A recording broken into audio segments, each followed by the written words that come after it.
Коронавирус инфекциясы COVID-19 коронавирустун жаңы штаммы SARS-CoV-2 тарабынан пайда болот. Аталышы вирустун түзүлүшүнө байланышкан.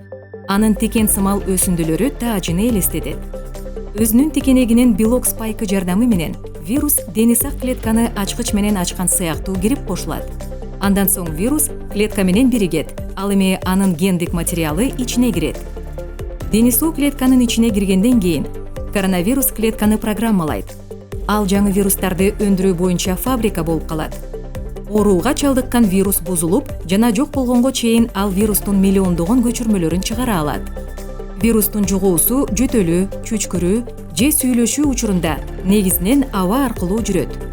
Дени сак адам оорулуу адамга түздөн түз жакын жайгашкан тегиздиктерди же ал пайдаланган буюмдарды кармалаганда вирус байланыш жолу аркылуу жугушу мүмкүн. COVID-19 организмге мурун жана ооз аркылуу келип түшөт. Андан кийин дем алуу жолдоруна кирет. Вирустун кирип келишине иммунитеттин кубаттуу жообу башталат. Көпчүлүк учурларда иммундук система вирусту жеңет, адам ооруну жеңил же орточо формада көтөрөт жана сакайып кетет. Ал эми вирус өпкөгө киргенде оору кыйыныраак өтөт. Иммундук система өтө активдүү күрөшөт жана вирусту эле эмес, ошондой эле ооруга чалдыккан клеткаларды дагы жок кыла турган көп сандаган иммундук клеткаларды өндүрөт. Адамда коронавирус инфекциясынын оорулошуусу пневмония өөрчүйт.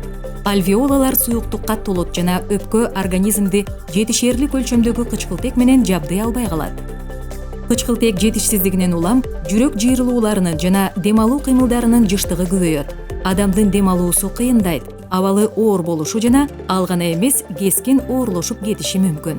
Курч дем жетишсиздиги өөрчүйт. Мындай учурларда кошумча кычкылтек берүү керек. Иммундук клеткалар өтө көп иштелип чыгуусунун натыйжасында организмдин бүтүндөй органдарынын жана системаларынын иши бузулат.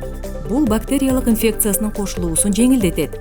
Анын жыйынтыгында оорулоонун абалы начарлайт жана өлүмгө алып келиши мүмкүн.